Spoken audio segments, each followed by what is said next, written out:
Atlanta wakes up clean and bright, the kind of spring morning that looks harmless on purpose. Sunlight slips across fresh-cut lawns and catches on chrome like it wants attention. Birds keep singing anyway. Nia stands near the mailbox with both hands wrapped around a small leather-bound journal. The leather is worn smooth at the corners, darkened where fingers have held it too long. The spine presses into her palm. It is the only thing in her grip that feels honest. Across the driveway, demolition trucks idle in a neat line like trained animals. Their engines thrum low, steady, a vibration that crawls up through the concrete. Diesel hangs in the air, sharp and oily, mixing with the sweet smell of blooming trees. A heavy machine arm rests folded, patient, as if it knows it will be fed soon. Neighbors have drifted out like the morning is a block party. Some stand barefoot in pajamas. Some hold coffee mugs with steam curling up. Almost all of them hold phones. Screens glint in the sun, pointed toward the driveway, hungry and unblinking. A few whisper behind their hands. Others don't bother hiding their excitement. Drama in a quiet neighborhood travels faster than good news. Kofi stands at the center of it all like he arranged the light himself. Designer clothes, sharp lines, expensive watch catching flashes of gold when he moves his wrist. He smiles wide, performing, soaking in the attention the way a man soaks in applause.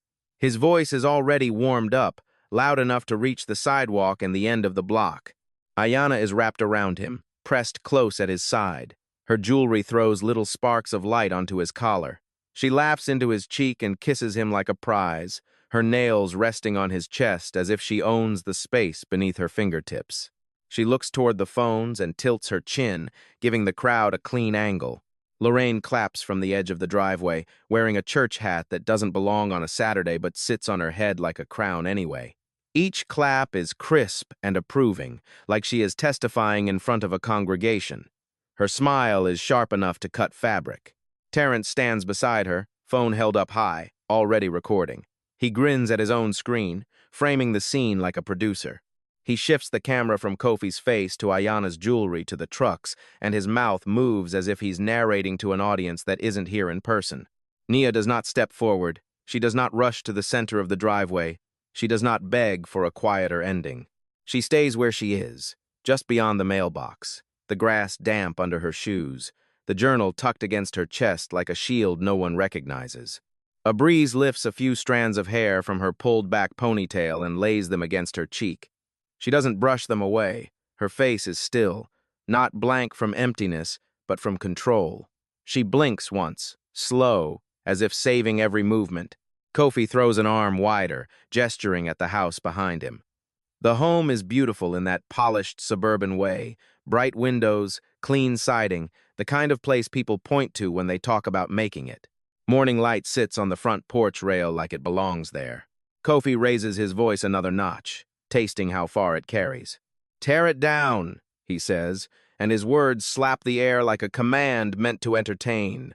"Every brick, every piece. My wife doesn't deserve this house anymore. This land belongs to my real woman now." Ayana squeals and claps like a child on a holiday, then turns her head toward Nia. She lifts her fingers and gives a small wave, casual, sweet-looking, cruel in its ease.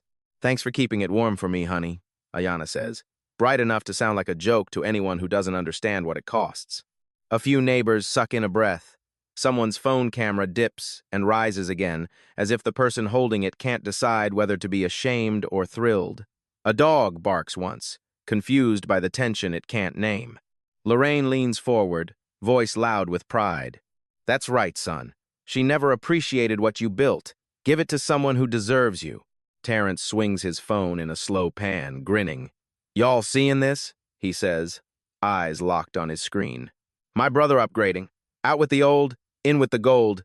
The word old lands in the air and stays there.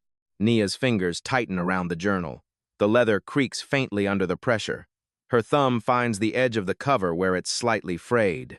She feels the raised grain beneath her nail, grounding herself in something real while everything else turns into a show. The demolition crew begins to move. Men in work boots step down from the trucks. A tailgate drops with a metallic thud. Chains clink. The smell of hot exhaust thickens. Dennis, the foreman, walks at the front with a rolled set of permits and a document folder in his hand. Mid-50s, salt and pepper beard, eyes that have seen too many jobs go wrong. He carries himself like someone who doesn't play with liability. He approaches the house, glancing at the driveway scene with a tight jaw, then back down at his paperwork.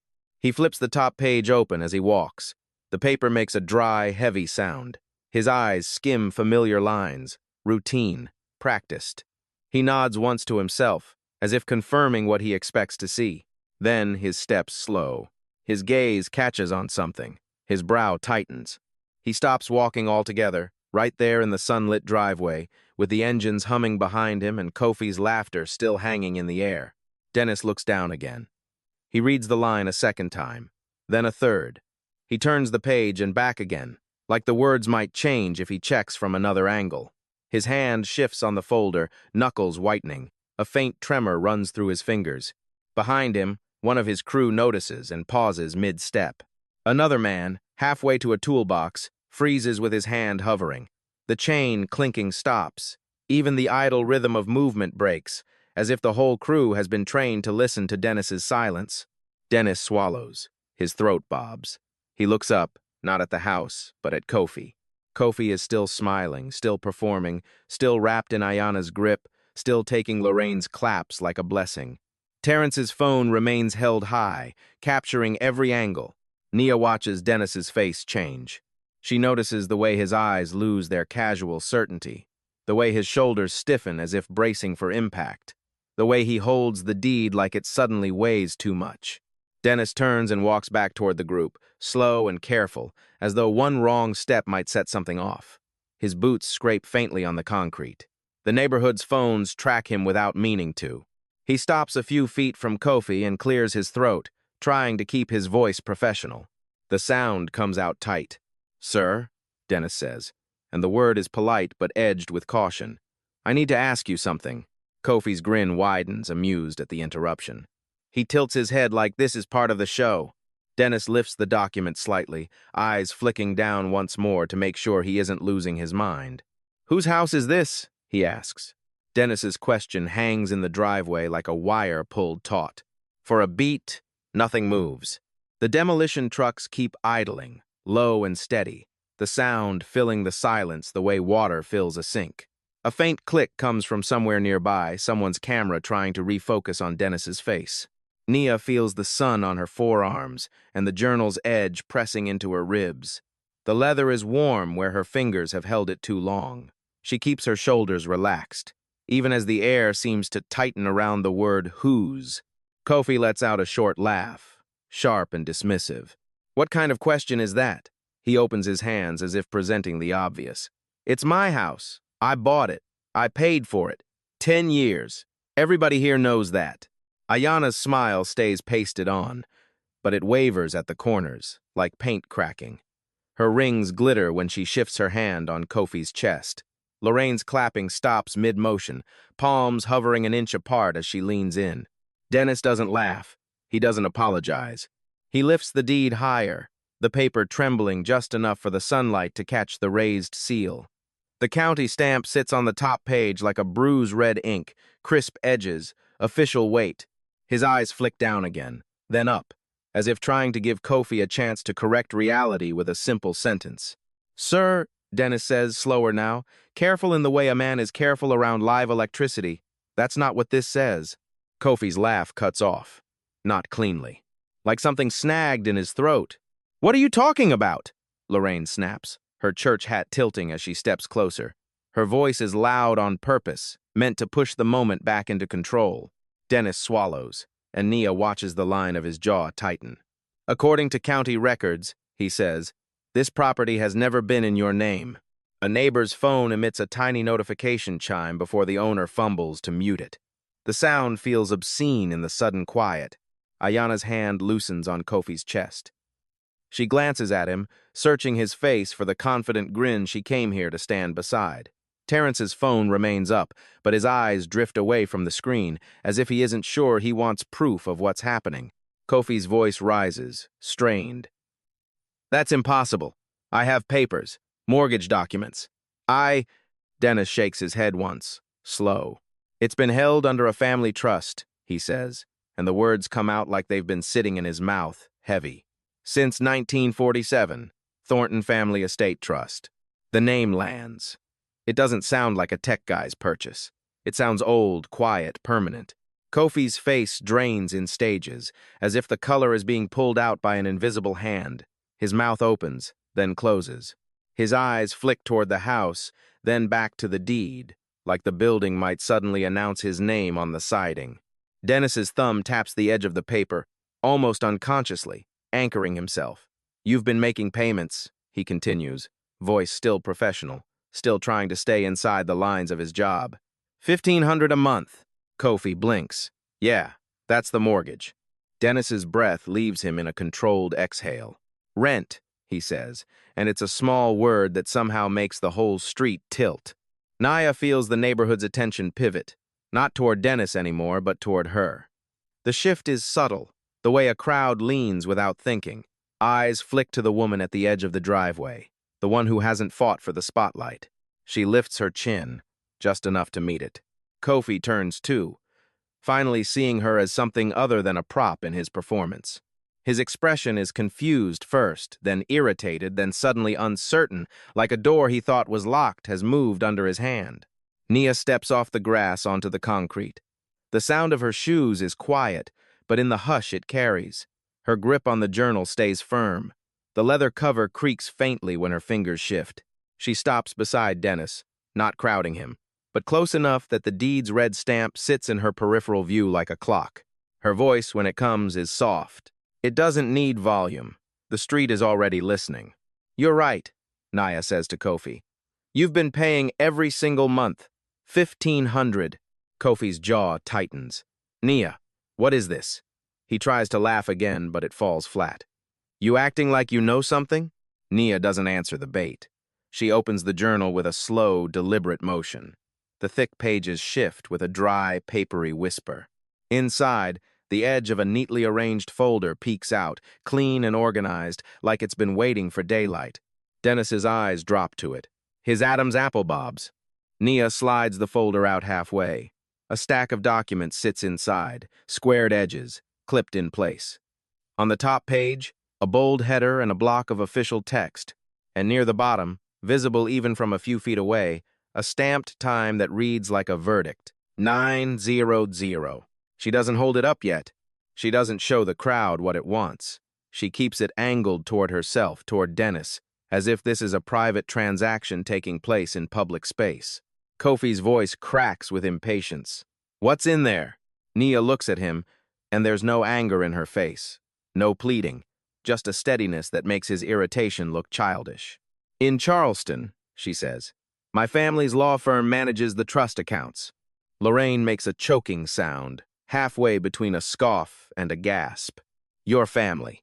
Nia's eyes flick to Lorraine for a second, only a second, then return to Kofi. The journal's spine presses into her palm. The paper in her folder feels cool against her fingertips despite the sun. Kofi takes a step forward, instinctively, like he can close distance and regain control. Ayana reaches for his arm, then hesitates, her nails hovering, unsure where to land. Nia keeps her voice gentle. "Dennis pulled the right record," she says. "That's why he asked the right question." Dennis shifts his weight, the deed trembling in his hand. He looks from the trust name to Naya's folder, understanding assembling itself on his face piece by piece. Kofi swallows hard. "Nia," he says again, quieter now, and the word sounds like it's slipping. Nia slides the top page of her folder forward just enough for the red county stamp and the 9 o'clock mark to catch the sunlight. The ink looks fresh, decisive, real.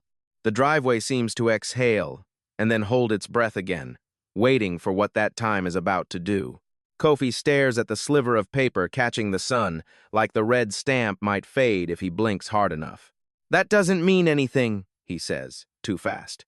His voice has lost its swagger and found something thinner. "You can't, what is that? Some paperwork you pulled off the internet?" Dennis doesn't move. The deed stays lifted between them, and the way his hand trembles makes it worse, not better. He points with a blunt finger to the printed line, tracing the words like he needs the shape of them to hold. "Thornton Family Estate Trust," he says, measured. "That's the recorded owner." Kofi's laugh tries again and fails again. His lips part, but the sound that comes out is more breath than humor. Ayanna shifts beside him, jewelry chiming softly as she pulls her hand away from his chest. Her eyes keep darting from Dennis's face to Nia's folder, as if she's waiting for someone to declare this a prank. Lorraine steps forward, chin lifted, like volume can reverse ink. "My son has papers," she snaps. "He's lived there 10 years. Dennis cuts his eyes to her, respectful but unbending. "Ma'am, I don't demolish a house on somebody's story." He taps the deed again. "County record is what matters." Terrence's phone is still up, but he's stopped narrating. The camera lens hovers, searching for Kofi's confidence and not finding it.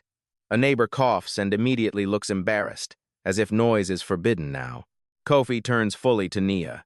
His face is tight, jaw flexing, his expensive watch suddenly looking like a costume prop. "Nia," he says, and the way he says it is meant to pull her back into their private script. "Stop. Whatever this is, stop." Nia holds his gaze without flinching. The folder rests half-drawn from the journal, squared edges aligned like a blade kept sheathed. Her hands are steady. The only movement is her thumb smoothing the corner of the top page, a small, unconscious act of control. She steps one pace closer, not rushing, not challenging, just closing the space enough that Kofi has to deal with her as a real thing. "You've been paying every month," she says, soft. "On time." Kofi's brows knot.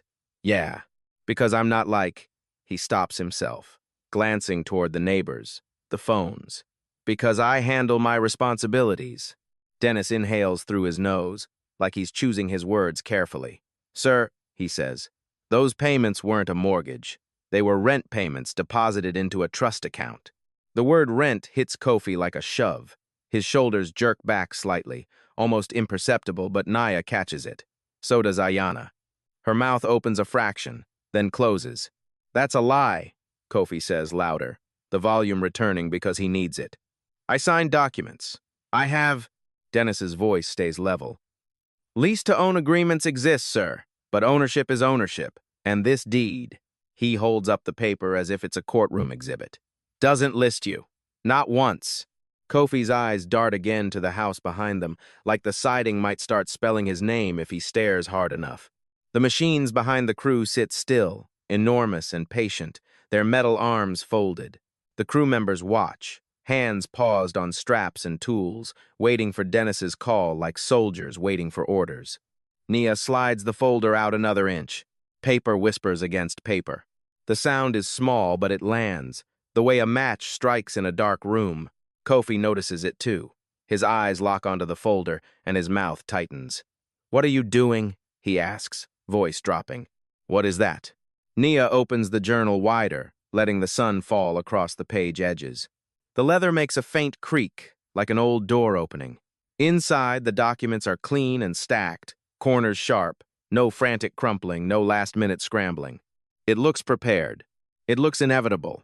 Dennis's gaze drops to the top sheet, and for a split second his expression changes again, recognition flickering, then caution. He sees the county stamp. He sees the printed trust name mirrored across Nia's page, as if the two sets of paperwork are speaking to each other. Kofi's voice cracks with anger.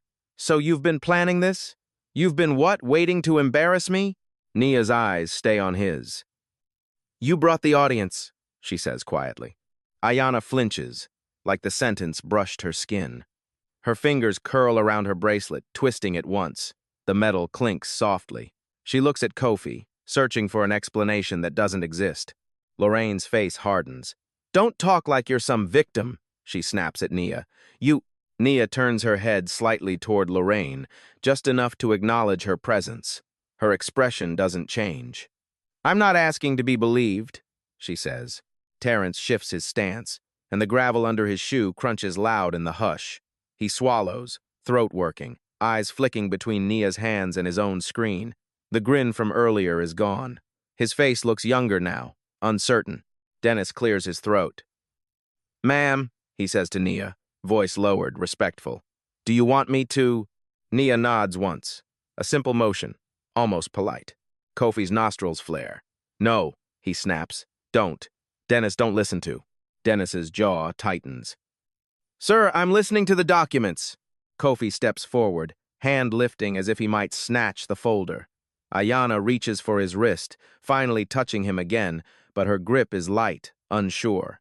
Nia doesn't step back. She doesn't raise her voice. She simply shifts the folder higher, keeping it out of reach without turning it into a struggle. The movement is smooth, controlled, practiced. The top sheet slides free enough to show a clean header and a neat block of text. Beneath it, a page tabbed with a small adhesive flag.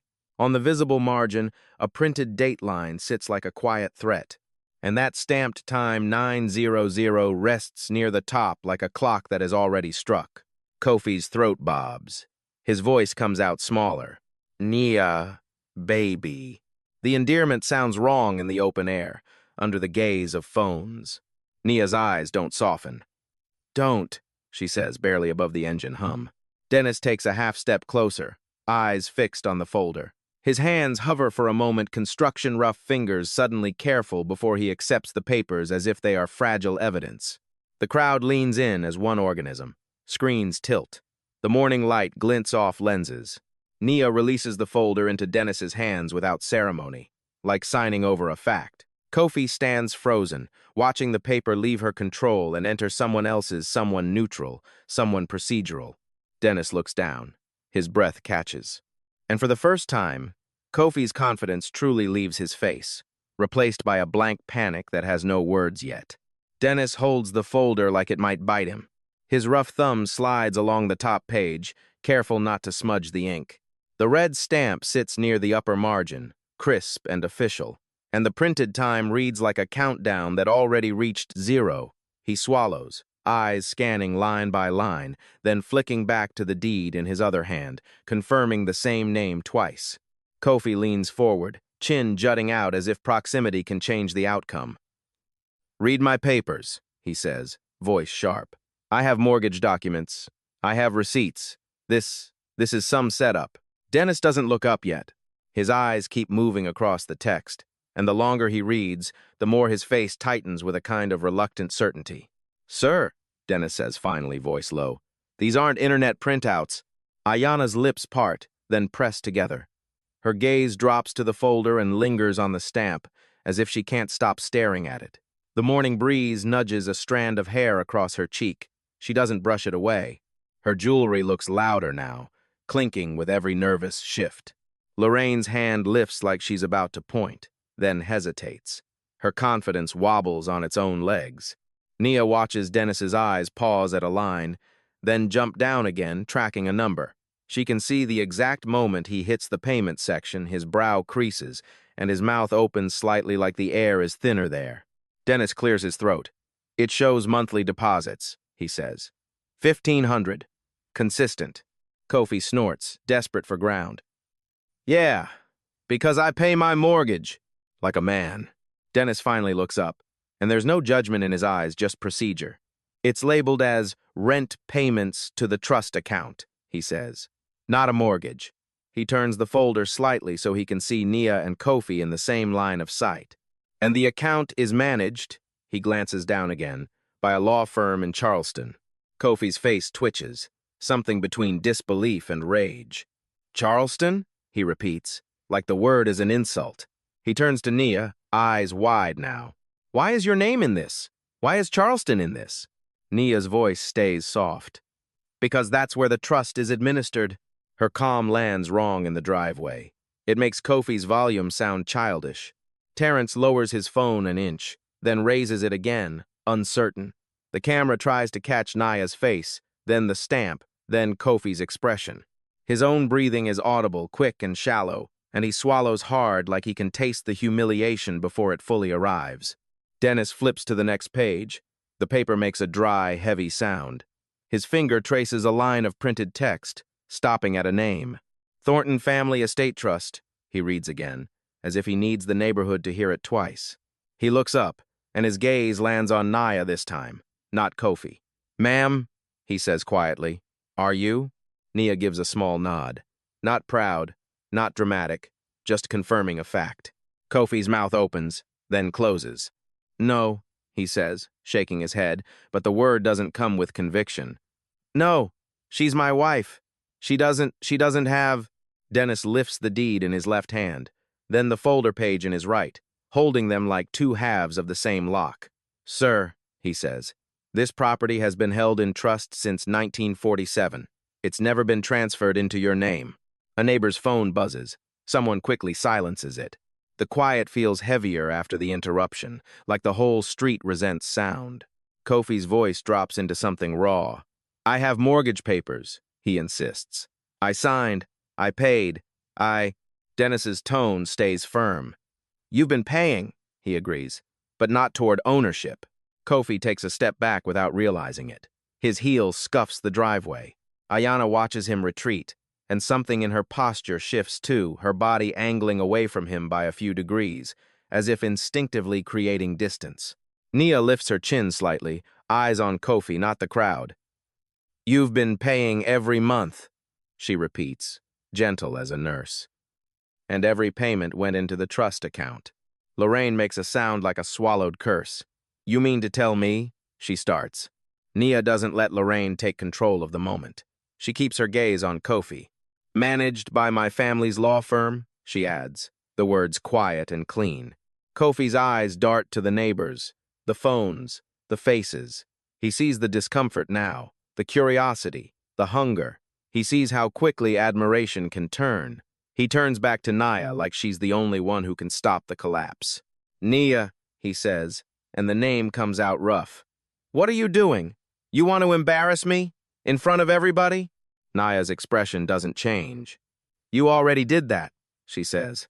Dennis looks back down at the folder. His thumb catches on a tabbed section, an adhesive flag marking a page. He lifts that page carefully, like handling evidence. Nia reaches into the open journal and slides out another sheet. Thicker paper, cleaner print, a bank statement. The white of it is almost harsh in the sunlight. She holds it out, not to Kofi, but to Dennis. "Would you read that out loud?" she asks. Dennis hesitates for a fraction of a second. His eyes flick to Kofi, then to the crew behind him, then back to the paper. He takes it with both hands, as if the number might spill if he doesn't hold it properly. Ayana's throat works as she swallows. Her eyes lock on Dennis's mouth, anticipating what will come. Terrence's phone stops moving. Even his fingers go still. Dennis's gaze drops to the line near the middle of the statement. The skin around his eyes tightens. He inhales, then exhales slowly through his nose, steadying himself. Nia watches the tiny tremor return to his hands. She can hear the trucks idling, can hear a bird call from somewhere far too cheerful, can hear the faint click of a neighbor's screen capture button. Dennis clears his throat. The sound is loud in the hush. He looks up once, meeting Naya's eyes, like he's asking permission to detonate what he's about to say. Naya gives him a small, final nod. Dennis looks back down at the statement, and then he begins to read. Dennis's voice comes out steady at first, like he's reading a routine line item on a job site. "Account balance," he says, eyes fixed on the paper. His finger follows the row as if it needs help staying real. Then his breath catches, almost silent, and the next words drop heavier. 800 million. For a fraction of a second, the driveway doesn't react like the neighborhood's brain has to buffer. Then sound breaks loose. A sharp scream slices through the quiet, high and raw. Ayana's hand flies to her mouth, rings flashing in the sun. Terrence's phone slips from his fingers as if his hand forgot how to hold weight. It hits the concrete with a hard crack and skitters, screen flashing once, then going dark. Kofi's knees unlock. He takes a stumbling step backward, eyes wide, lips parted, as though the number physically shoved him. His expensive shirt rises and falls fast with his breathing. The confidence in his face collapses into something blank and animal. Nia doesn't move. She watches the reactions the way she watches weather. How quickly it changes, how predictable it becomes when pressure hits. Dennis lowers the statement a few inches, staring at it like it's a live wire. The crew behind him stands frozen with tool straps half lifted, mouths slightly open. Even the engines sound louder now, a low hum under the chaos. Ayana spins toward Kofi, her voice cracking. "What?" She laughs once, thin and hysterical. "No. What did he just say?" Kofi's throat works, but no words come out. His eyes flick to Nia, then away, then back again, like looking at her hurts. Nia's voice arrives soft, almost gentle, and the softness makes it worse for them. "This house," she says, "was never yours." Kofi jerks as if stung. "Nia." She holds up one finger, not dramatic, just a quiet boundary, and continues. "I let you believe it was. For 10 years. The neighbor phones keep recording, but the energy shifts. The cameras aren't filming a victory parade anymore. They're filming a collapse. Nia turns her head toward Dennis and taps the top page of the folder with a calm fingertip. The red stamp and the printed time catch the sunlight again. 9:00. And as of 9 o'clock this morning, she says, trust authorization was revoked. Kofi's face tightens in confusion. Revoked? What are you talking about? Nia doesn't answer with emotion. She answers with inventory. The card you've been using, she says, eyes on Kofi, belongs to trust property. Her tone stays even, like reading a list at an office desk. It's already been declined. Ayana's head snaps up. Her eyes dart, wide and flashing, like she's seeing the word declined on a register screen in her mind. The car, Nia continues, is under the trust as well. It's already been retrieved. Lorraine makes a strangled noise, stepping forward as if her body can block consequences. You can't just... Nia's gaze flicks toward Lorraine without heat. I can. Lorraine's mouth opens again, then closes. Her hands hover near her chest, trembling beneath the brim of her hat. Nia's eyes return to Kofi. And the apartment lease, she adds, is in the trust's name. 72 hours. The phrase sits in the air like a deadline stamped onto the morning. A few neighbors whisper the number under their breath, tasting it. 72. Ayana stares at Kofi now, and the way she looks at him is different. The shine in her eyes dims, replaced by calculation. The jewelry on her wrists suddenly seems like it's weighing her down. You told me you owned all of this, she says, voice low at first, then climbing. You told me you were rich. Kofi flinches. Baby, Ayana recoils from the word baby like it's dirty. Don't, she snaps, backing away a step. Don't call me that. Terrence crouches to grab his broken phone, fumbling with it like he can fix the moment by fixing the screen. His fingers shake. The corner of the glass has spiderwebbed, catching tiny shards of sunlight. Nia keeps her focus on Kofi. She doesn't look at the crowd. She doesn't need them for this. Kofi's voice comes out thin and pleading. Nia, I didn't know. I swear I didn't know. We can fix this. Nia's expression doesn't soften. It sharpens not in anger, but in clarity. Fix what? She asks, quietly. Kofi's mouth opens. Nothing arrives. Nia takes a slow breath. She can smell diesel and cut grass and something metallic in the air, like a storm is coming without clouds. She speaks again, still soft, but now the softness carries steel. Fix the part where you humiliated me in front of these people, she says. Fix the part where you ordered a crew to tear down a home you never owned. Her eyes shift briefly toward Lorraine, then back. Fix the part where your family treated me like I was lucky to exist here. Lorraine's face pinches tight. Nia, sweetheart, you called me boring, Nia says, simple as a fact. The words aren't loud, but they land. You said I was holding your son back. You brought other women to dinner while I sat there. Lorraine's lips tremble. The hat brim quivers as if it can't hold its place anymore. Nia turns slightly toward Terrence. He's halfway standing with the broken phone in his hand, eyes glossy, jaw clenched.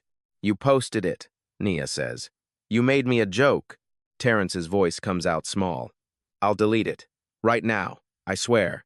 Nia's gaze doesn't change. Don't bother, she says. It's already preserved. Terrence blinks hard, like he's trying not to cry, and looks down at the cracked screen like it betrayed him. Nia turns back to Dennis. The foreman is still holding the statement and the deed like he's afraid to set them down. His crew watches him, waiting. There will be no demolition today, Nia says. She slides a business card from the folder and offers it to Dennis with 2 fingers, neat and clean. Send the bill for your crew time to my lawyer. They'll handle it. Dennis takes the card as if it's a lifeline. He nods quickly, relief loosening his shoulders. Yes, ma'am, he says, and the word ma'am lands with finality. Kofi's head whips toward Dennis. You can't... Dennis doesn't meet his eyes. I can't tear down a house you don't own, he says, almost apologetic. That's the end of it. Ayana's face shifts from shock into disgust. She looks at Kofi like he's suddenly covered in something she can smell. "You lied to me," she says, and her voice is cold now.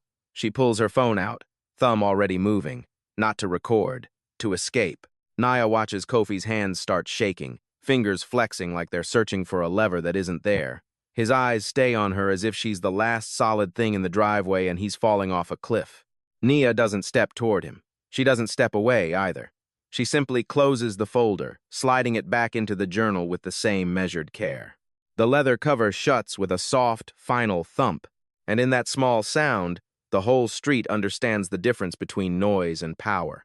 Nia holds the closed journal against her side as if it weighs nothing, even though the leather presses a quiet imprint into her palm. Around her, the driveway has turned into a museum of frozen expressions.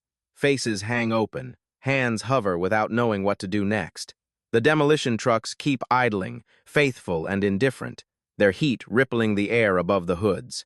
Kofi makes a small sound, somewhere between a cough and a gasp. His knees bend again like his body is deciding whether to drop. He stares at Nia with a look that wants to bargain, wants to rewind, wants to pretend none of this happened. "Naya," he says, voice cracking, "please, just talk to me." The word please feels foreign in his mouth.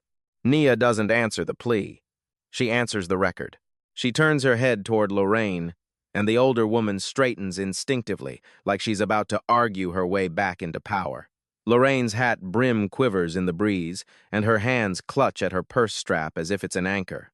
"You called me boring," Nia says, not loud, not angry, just precise. "You said I was holding your son back." Lorraine's mouth opens, then shuts. Her eyes flick toward the neighbors' phones, then away as if the lenses burn. "I never meant," Lorraine begins, but her voice breaks on the first syllable. Nia's gaze doesn't soften. "You invited other women to dinner," she continues, each sentence short enough to land clean. "You did it while I sat there." Lorraine's shoulders rise as if she's bracing for a slap. Her palms lift, trembling. "Nia, sweetheart, I don't," Nia says, and the single word stops her. Not with volume, with finality. Nia turns toward Terrence.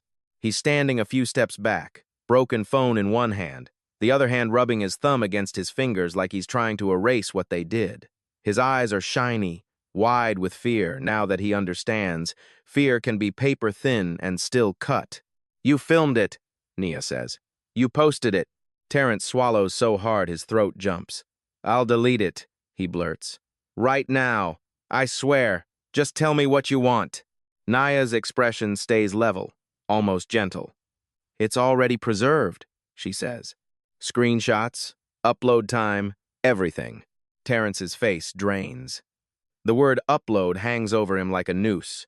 He looks down at his cracked screen, then up again, like he's searching for a loophole in the sky. A neighbor's phone camera zooms in and out, catching Terrence's panic in sharp little stutters. The sound of a digital zoom motor buzzes briefly, then stops. Nia shifts her attention back to Kofi. He stands rigid, hands shaking at his sides, expensive fabric suddenly looking like it belongs on a mannequin. His eyes flick to Ayana, she's already angled away, thumb moving across her phone, jaw tight with disgust. Kofi tries again, softer. "I didn't know," he says. "I swear I didn't. We can fix this. You're my wife." The word wife is meant to pull her back under him. Nia hears it for what it is, a rope thrown too late. "Fix what?" she asks, quiet. Kofi's lips move without sound. He blinks fast, like his eyes can't hold the scene steady. Nia exhales slowly, tasting diesel and warm pavement.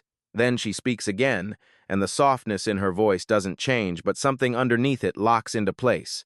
"This wasn't a mistake," she says. "This was a choice." Kofi flinches as if she raised her hand.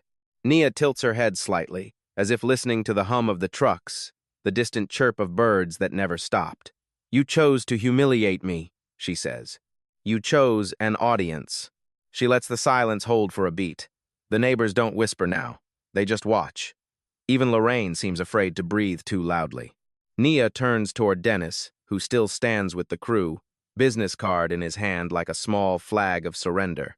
His shoulders loosened the moment he got permission to step away from disaster. He looks at Naya with a kind of cautious respect, the way working men look at someone who understands contracts. "There will be no demolition today," Nia says, steady. Dennis nods quickly. "Yes, ma'am." Nia slides her gaze briefly over the equipment, the straps, the metal teeth of the machinery. She can hear a faint chain clink as one crew member adjusts his grip. Dennis lifts a hand, a simple signal. The crew begins to reverse their motions, toolboxes closing, straps tightening, tailgates lifting with metallic thuds. Nia reaches into her journal and pulls out a business card, crisp and white. She holds it out to Dennis between two fingers. "Send the bill for your crew time," she says. "My lawyer will handle it." Dennis takes it like it's the most beautiful thing he's been handed all week. He doesn't glance at Kofi anymore. He doesn't need to. Kofi's voice snaps, desperate to reclaim authority. "You can't just cancel my—" Dennis finally looks at him, eyes tired. "I can't demolish a house you don't own," he says. His tone isn't cruel. It's final. Kofi's shoulders sag. The anger that used to hold him upright drains out, leaving nothing but panic and air. Lorraine makes a small, strangled sound, like she's realizing the crowd isn't on her side. Her chin trembles. She looks at Naya with something that wants to be rage but can't find the strength. "Nia," she whispers, "please." Nia doesn't answer. She doesn't grant Lorraine the comfort of a response. Instead, she turns away. The movement is quiet and complete. The journal rests against her hip. Her steps are unhurried as she walks toward her car at the curb, a plain Honda Accord, clean but ordinary, paid off, no shine to perform. The contrast stings harder than any insult. The crowd parts for her without anyone asking. People step back instinctively, giving her space as if she carries authority like a scent.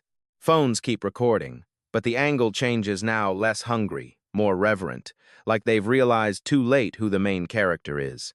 Nia reaches the driver's door. The key fob clicks. The sound is tiny, sharp, unmistakable. Behind her, she hears Ayana's voice, low and furious into her phone, already calling for a new exit. She hears Terrence's breath hitch. She hears Kofi's shoes scrape the driveway as he takes a step that doesn't know where to go. Nia opens the door and slides into the seat. The interior smells faintly of clean fabric and lemon air freshener, simple, honest. She sets the journal on the passenger seat with care, like laying down something sacred. She starts the engine. The Honda's hum is smaller than the demolition truck's rumble, but it's steady, controlled. As she pulls away from the curb, she doesn't speed. She doesn't peel out. She drives like a woman leaving a meeting. Halfway down the driveway line, she stops and rolls the window down. The air outside is warm, thick with stunned silence. She looks back once. Kofi stands in the center of the driveway like a man who forgot how gravity works. Lorraine's face is pinched with shock. Terrence holds his broken phone like a broken bone. Ayana is already walking away, head turned, voice sharp into her call. Nia's eyes settle on Kofi. Not angry, not sad. Done. Moses used to say, Nia says, her voice carrying across the pavement, clear and calm, "Never show them what you're holding until it's time to play your hand." She lets the words sit for a beat. The truck's idle. The crew keeps packing. The neighbors don't blink. "Today," she adds, "I played mine." Then, she rolls the window up, turns forward, and drives away smooth as a line drawn with a ruler. Nia's Honda disappears around the curve of the street, and the driveway is left with nothing to perform except the truth. For a moment, nobody moves. The demolition trucks idle like they're waiting for instructions that will never come. Heat shimmers above the asphalt. Somewhere down the block, a sprinkler clicks on with a soft hiss, the sound almost insulting in its normalcy. Kofi stands in the center of the driveway, staring at the empty space where her car had been. His hands hang useless at his sides, fingers twitching as if they're trying to grab air and make it solid again. His mouth opens once, then closes, like his body can't decide which emotion belongs first. Then his knees fold. It isn't dramatic. It isn't graceful. It's the kind of collapse that happens when a body finally accepts what the mind refuses. His designer pants crease sharply as he drops onto the concrete, palms catching himself too late. The sound of skin hitting pavement is dull, final. A few neighbors flinch. A few keep filming, their phones unwavering, because this is the moment they'll replay for friends later. A couple of them lower their screens, suddenly ashamed, and pretend they were never part of it. Ayana is already in motion. She doesn't run, but her feet don't hesitate. Her heels click fast down the driveway, phone pressed to her ear, voice low and urgent. The sparkle of her jewelry doesn't look celebratory anymore. It looks frantic. "Yeah," she says into the call, eyes scanning the street like she's calculating exits. "I need you to pick me up. Now." She doesn't look back at Kofi. Lorraine takes 2 short steps toward her son, then stops, trapped between mother instinct and public humiliation. Her mouth works silently, the brim of her hat trembling as if it can't decide whether to stay upright. Terrence stands near the edge of the driveway, staring at the cracked phone in his hand. The screen is dark. His reflection stares back at him in a fractured pattern. He presses the power button again, harder, then again, like force can resurrect it. "Delete it," he mutters to himself, then louder, to nobody in particular. "I'm deleting it. I'm deleting it right now." His thumb moves fast across the broken glass. The phone doesn't cooperate. He tries anyway, panicking, swallowing hard between taps. A neighbor's device chirps message sent. Another phone buzzes video shared. The sound spreads in tiny pulses, each vibration a nail in a coffin Terrence can't close. Terrence turns toward the street, eyes wide. "Stop recording," he snaps at the nearest person, voice cracking. "Y'all got what you wanted. Stop." The neighbor he's yelling at doesn't answer. They just tilt the phone slightly, keeping him in frame. Terrence's face tightens. He tries one more time to work his device, then looks up with a desperation that feels childish. "I'll delete it," he says again, but now it's a plea. The words are useless, because the footage isn't in his phone anymore. It's everywhere. Dennis steps back toward his crew, businesslike now that the legal landmine has been marked. He raises 2 fingers and points toward the trucks. The men begin loading straps and locking toolboxes with quick, practiced motions. Metal clanks, a tailgate slams, a ratchet strap squeals tight. Dennis keeps his eyes on the work, not the drama. But his jaw stays tense, like he's still feeling the brush of catastrophe. "Pack it up," he says. "We're done here." One crew member shakes his head slowly, staring at Kofi on the ground. Another mutters something under his breath that gets swallowed by the engine hum. Kofi lifts his head, eyes glassy. He looks around as if the neighbors might suddenly transform into friends. He finds only lenses, only curiosity, only judgment. His lips move. No sound comes out. Lorraine finally speaks, voice small and cracked. "Baby," she says, stepping toward him again. "Get up, please. Get up." Kofi doesn't move. His shoulders tremble once, a small shiver that looks almost like shame. He stares at the house, then at the trucks, then back at the empty street, like his brain is trying to locate a version of reality where he still owns something. Terrence turns on Lorraine, panic sharpening into blame. "Why you clapping?" he snaps, voice rising. "Why you always gotta do the most?" Lorraine's eyes flash. "Don't talk to me like—" "You started this," Terrence spits, then catches himself, glancing at the neighbors' phones. His voice drops, but it doesn't lose its venom. "You made it a show." Lorraine's hands fly to her chest. Her hat wobbles. "I didn't know," she whispers, as if ignorance can absolve cruelty. Terrence laughs once short, ugly. "You didn't know what?" He holds up the broken phone like evidence. "You didn't know she could ruin us?" That word us hangs between them. Not family anymore, liability. A car door slams somewhere down the street. A distant lawnmower starts up, then quickly shuts off again, as if the owner remembered they were supposed to be watching. Ayana reaches the sidewalk and pauses, scanning for the car she called. Her posture is already different, shoulders squared, chin lifted, survival mode. She says something into her phone that sounds like an address. Her eyes flick once toward Kofi. The look isn't love. It isn't anger. It's disgust, clean and final. "You lied," she mouths, barely audible, then turns away. Terrence tries again to salvage something. He raises his phone, broken screen facing him, and starts talking into the air as if he can reframe the narrative for the viewers who are no longer listening to him. "Y'all don't understand," he says, voice too bright. "It's complicated." A neighbor snorts. The sound is small, but it cuts him. Terrence's face crumples. He stops talking. His shoulders sag. He looks down at his cracked phone like it betrayed him personally. Kofi's hands slide across the driveway, palms scraping grit. He pushes up slightly, then stops, defeated by his own weight. His head bows. For a second, it looks like he might pray. But there's no prayer in his posture, only collapse. Dennis's crew climbs into the trucks. Doors slam. Engines rev higher. The machines that were supposed to tear down a house are now leaving like witnesses exiting a courtroom. The first truck rolls forward, tires crunching over gravel, slow and heavy. The second follows. Their shadows slide across the driveway and over Kofi's knees as they pass, like the day itself is walking away from him. Neighbors start moving again, not toward Kofi, but away toward their own porches, their own kitchens, their own group chats. They don't need to stay. They already have the clip. As the last truck pulls out, Dennis looks back once, brief. His eyes land on Kofi, then on Terrence, then on Lorraine. His expression says nothing, but it carries a thought that will follow him for years. Kofi remains on the ground, surrounded by an audience that has already left him emotionally. The driveway is quieter now. The birds return cautiously to their singing. A phone vibrates somewhere in a pocket, relentless. And the video keeps traveling, faster than the trucks can drive away.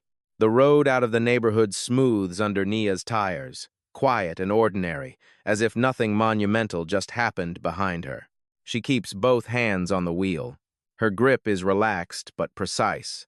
The journal sits on the passenger seat where she placed it, the leather catching a thin strip of sunlight through the windshield.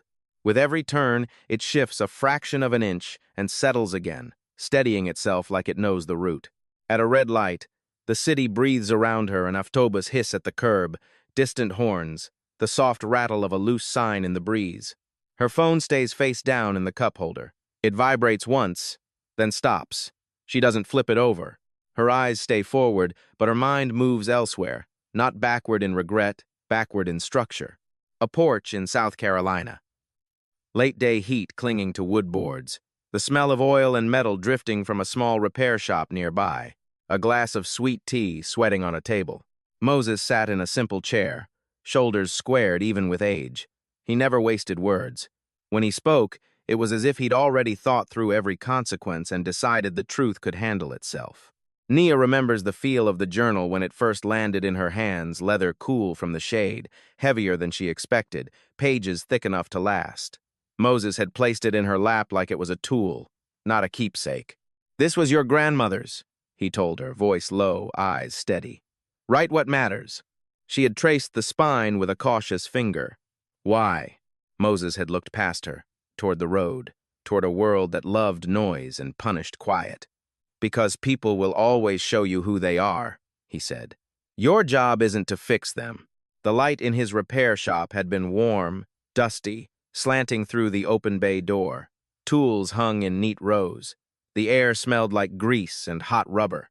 Men came in and out with broken machines and loud stories, and Moses listened more than he spoke. Nia learned early that listening wasn't weakness. It was data. Later, in Atlanta, she'd met Kofi under clean church lights and polite smiles. He'd had energy, big gestures, loud charm, the kind of confidence that filled space without asking permission. He liked that she wasn't difficult. He called it easy, like it was praise. Nia had smiled then, because it was safer to let him believe what he needed to believe. The first time he talked about buying a house, his excitement spilled over dinner plates and loan terms. He spoke about down payments, interest rates, equity, the language of ownership like it was proof of adulthood. He wanted a neighborhood where people waved from manicured lawns. He wanted a house that looked like winning. Nia listened, nodding, taking mental notes the way Moses taught her. Then she made a phone call to Charleston. The law firm's office smelled like paper and polished wood. Even through a phone line, she could hear the quiet competence in their voices. They asked simple questions. They didn't sound impressed. They sounded prepared. When the documents arrived, Kofi barely read them. He saw signatures, saw official-looking pages, saw what he wanted to see. He signed with the confidence of a man certain the world belonged to him. The wording was careful. Lease to own, trust managed, legal and vague in the exact places that mattered. It wasn't a trick. It was a structure, one he never bothered to understand. Month after month, he paid. 1,500 at a time, auto-pay set and forgotten. He took credit for stability. He bragged about his mortgage. He walked through the house like a king and never checked the foundation. When Moses died, the air around Nia changed. The funeral was heavy with heat and grief. A lawyer she didn't recognize approached her afterward and handed her a sealed envelope like it was a sacred object. "Instructed to give you this," the man said quietly, "when the time was right." Nia didn't open it in the crowd. She carried it to the repair shop, the place that still smelled like oil and memory. She sat alone at the workbench where Moses used to fix engines with steady hands. The fluorescent light above her buzzed faintly. Dust floated in the beam like tiny ghosts. She broke the seal. The letter inside was written in Moses's shaky handwriting, the ink pressing deep into the paper. "If you're reading this, I'm gone." Her throat tightened. Her fingers curled around the page, careful not to tear it. "The trust is yours now. Not just a gift, a transfer, a responsibility." Moses didn't write about revenge. He wrote about permission. Permission to wait. Permission to watch. Permission to let people expose themselves without interference. Nia folded the letter slowly and placed it inside the journal, right between the thick pages where it could not be lost. The leather cover closed with a soft, final sound. After that, she started documenting, not with anger, with clarity. Perfume on Kofi's collar that didn't belong to her. Credit card receipts in pockets. Late-night bathroom phone calls. Lorraine's comments like little needles at dinner tables. Terrence's jokes, delivered with a grin and backed by laughter that made Nia feel like furniture. She didn't scream. She wrote, "When Kofi stopped wearing his ring, he didn't even pretend it was an accident. When he moved into the guest bedroom, he acted like the house was his to rearrange. When he told her he wanted a divorce and demanded she leave, his voice carried no apology, just entitlement." Nia had said one word then. Okay, not because she didn't feel it. Because she did. Because she felt it fully, alone, behind a closed door, with her face pressed into a pillow so the sound wouldn't leak into a house that didn't deserve her tears. In the quiet after, Moses's words returned like a steady hand on her shoulder. "When they think you're broken, that's when you're most powerful." Nia wiped her face, opened the journal, and reread the letter until the ink stopped shaking in her eyes. Then she made the call. Not to threaten, not to announce, just to set the pieces in motion. Her voice on the line was calm, almost gentle. "It's time," she said. The person on the other end didn't ask why. They didn't need the drama. They only needed the instruction. Nia's car rolls forward as the light turns green. Atlanta sun flashes across her windshield, bright and ordinary. The journal stays on the seat beside her, silent and steady. And inside it, between thick pages and careful records, the truth sits ready, already stamped, already timed, already waiting for its moment to show up. The first domino doesn't fall with a scream. It falls with an email. Nia sits at a clean desk in a quiet office where the air smells faintly of printer, toner, and lemon disinfectant. Her phone is face down beside her journal. A laptop screen glows, muted and bright. On the top edge of the desk, 3 documents rest in a neat stack, corners aligned. The paper looks ordinary. The language on it is not. A message arrives. The phone vibrates once against the wood, short, controlled, then goes still. She flips it over with 2 fingers. The subject line is plain, almost boring. Termination confirmed.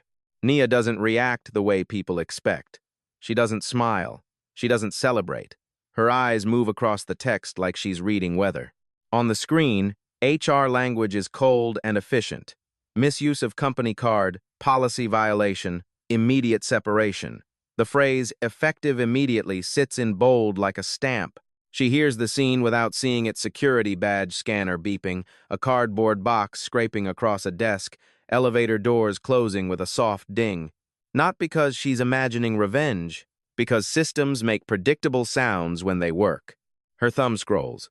At the bottom there's a timestamp and a signature line. A digital name. A corporate seal. She sets the phone down and opens her journal. The leather creaks faintly. The pages whisper as she flips to a blank line. She writes one sentence, small and neat, then closes it again. The sound is soft, decisive. Another domino falls before the ink even dries. A new message arrives with an attachment. She taps it. A PDF loads. The top reads like a receipt you can't argue with. Repossession confirmation. Below that, a time, 2:07 a.m. A location line that makes her eyes pause for a fraction of a second. Lorraine's driveway. She can almost hear the tow truck winch whining, metal chain clinking, tires rolling over gravel, a porch light flicking on, a curtain pulled back, a hand over a mouth. The document includes a signature and a grainy photo, a dark shape under streetlight, the rear of a vehicle disappearing into night. It is not cinematic, it is administrative. That's what makes it brutal. Her phone buzzes again. Declined. She doesn't need the full story to understand it. A register screen flashing, the small, impatient beep beep, a cashier's polite smile turning thin, someone's laughter catching in their throat. Nia's legal team doesn't write paragraphs. They send proof. She receives a screenshot of a transaction log, the red word declined stamped beside a number. There's a time in the corner, 9:02, 2 minutes after the revocation time on the trust notice. The timing is a knife, clean and precise. Another attachment arrives. Lease termination notice. The paper is plain. The letterhead is not. The words 72 hours sit centered in the middle of the page as if the document knows it will be quoted. Nia exhales slowly. Outside the window, traffic moves and sunlight glances off passing cars. Life keeps doing what life does when someone else's world collapses. Then the next message hits with a different weight. Lawsuit filed. Evidence preserved. Attached is a short list. It looks like nothing. It is everything. Screenshots, upload time, view count, platform link, hash value. The line that matters most is small and technical. Metadata captured at upload. Nia doesn't need to speak for the evidence. The evidence speaks in numbers and timestamps and unbroken chains. In another place, far from her desk, Terrence's panic becomes paperwork. HR meetings have their own sound conference room, chairs sliding, a door clicking shut, someone clearing their throat before saying company values. Termination letters print with the same flat whir every time. Nia receives the confirmation in a single sentence. Employment ended. Settlement pending. A number follows. 75,000. Her gaze holds the digits for a moment, then moves on. She has no interest in their pain as a performance, only in the consequence as a closure. Kofi tries to fight the fall the only way he knows by insisting he deserves more than reality is offering. Lawyers exist for that kind of denial, but denial doesn't win against a trust established decades before he learned to posture. A call summary arrives from his attorney's office, not a recording, not a dramatized retelling, just notes. No legal claim, trust predates marriage, recommend signing. She reads it once. Her fingers stay still. The room is quiet enough to hear the faint hum of an air vent. Later, a courier delivers a thick envelope. The paper inside smells like ink and fresh-cut edges. Divorce filings, trust disclosures, formal language that strips emotion out of everything until only facts remain. She flips to a page with a signature line already marked. Nia doesn't sign in haste. She signs with a pen that glides smoothly, the nib scratching the paper with a soft, steady sound. One signature, one date, one clean stroke that ends a chapter without theatrics. The next notification arrives while she is capping the pen. Court date scheduled. Attendance not required. Her legal team will stand where she doesn't have to. That is the point of structure. It carries weight so she doesn't have to carry it in public. Somewhere else, in a strip mall office with buzzing fluorescent lights, Kofi sits with shaking hands. The air smells like cheap carpet and stale coffee. The chair squeaks when he shifts. The pen in his fingers feels too small for what he's losing. Nia doesn't see him there. She doesn't need to. She sees the only thing she cares about, the document trail, clean and continuous, moving toward final. Her phone vibrates one last time that day. Finalized. She sets the phone down and looks at the journal on her desk. The leather cover is still. The edges are worn. It doesn't shine. It doesn't need to. Outside, the light lowers toward evening. The world softens. Nia closes her laptop, the click of the hinge crisp in the quiet. Procedure has done what shouting never could. It didn't argue. It simply ended things. The water outside Nia's porch moves the way truth moves when nobody is fighting it steady, unstoppable, unconcerned with applause. Charleston air carries salt and warm, sun-baked wood. A gull calls once and disappears over the marsh. The railing beneath Nia's forearms is cool where the shade holds on. In her lap, the leather-bound journal rests open to a blank page, the paper thick and slightly textured, ready to take ink without bleeding. Behind her, the house is quiet, not empty, quiet by choice. From a distance, she can hear voices drifting up the path, young and bright, the sound of people arriving with notebooks and questions. The gravel crunches under their shoes. A door opens and closes softly. Somewhere inside, an electric kettle clicks, then begins to hum. The old repair shop sits a short walk from the porch, renovated but not sterilized. The wide bay door is still there, painted fresh, rolled up to let the breeze move through. Inside, sunlight falls in clean rectangles across polished concrete. On one wall, tools hang in a framed display. Moses's tools, cleaned and mounted like history. On another, a whiteboard waits with a marker on the ledge. Tables are set with simple chairs, nothing fancy, just sturdy. The sign by the entrance reads, in plain lettering, Moses Thornton Foundation. No gold trim, no vanity, just a name that means something. Nia dips the tip of her pen to the page. The first stroke is a soft scratch, almost like a whisper. She writes in short lines, the way she always has. No speeches, no grand endings, just truth that can stand on its own. A breeze lifts the corner of the page. She steadies it with 2 fingers and continues, hand calm, ink dark. When she finishes, she pauses with the pen hovering, listening to the water, to the faint hum of life organizing itself. Her chest rises and falls slowly. The quiet is not loneliness. It is relief. She closes the journal gently. The leather makes a low, familiar thump. She holds it for a second longer, feeling the worn edges beneath her palm, then places it on a small shelf beside a framed photograph. Moses is smiling in the photo, seated in his shop, shoulders squared, hands resting on his knees like he's never been moved by noise. The lighting in the picture is warm. Dust in the air catches the glow. In the background, the outline of tools and workbenches suggests a life built carefully, not loudly. Nia's fingers brush the frame once, not as a ritual, just a touch of acknowledgement. A soft knock sounds from the screen door behind her. She turns her head and sees one of the young women from the foundation standing at the threshold with 2 cups of tea. She's early 20s, hair pulled back, a notebook tucked under her arm. Her eyes are clear, focused, not intimidated by the quiet. "Miss Nia," she says, stepping out carefully as if she doesn't want to disturb the peace. "The new financial literacy class starts in an hour. You ready?" The steam from the tea curls into the air, carrying the scent of mint and honey. Nia takes the cup and wraps her fingers around it. The warmth sinks into her skin. She nods once, the smallest smile forming real, unperformed. "Yeah," she says, "I'm ready." They sit for a moment without needing to fill the space. The water keeps moving. The marsh grass shifts in the breeze. The world feels lighter here, as if it isn't constantly asking for proof. The young woman glances toward the repair shop, where more people are arriving. "They're excited," she says quietly. "They keep asking how you did it." Nia takes a slow sip. The tea is sweet and soft on her tongue. She looks out at the water, then back toward the shop, where a few silhouettes pause at the door, reading the sign like it means permission. "I didn't do anything loud," Nia says. "I just built something real." The young woman nods, absorbing the sentence like a lesson. A phone vibrates faintly somewhere inside the house. Nia doesn't move to check it.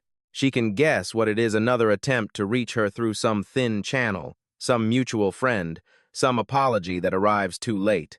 The past has a habit of testing doors even after they've been locked. Nia's gaze stays on the horizon. The line where water meets sky is clean and sharp. She sets the tea down, stands, and smooths her hands once over her jeans. The gesture is simple, like preparing for work. Inside the repair shop, chairs scrape lightly as people settle. A marker cap clicks. Pages turn. The room smells faintly of fresh paint and old oil, history and new beginnings sharing the same air. Nia steps off the porch and walks toward it. The gravel crunches under her shoes, each step steady. As she approaches, she can see the young faces through the open bay door, some eager, some nervous, all listening. She pauses just inside the threshold where the light changes, where the breeze from the water meets the warmer air of the room.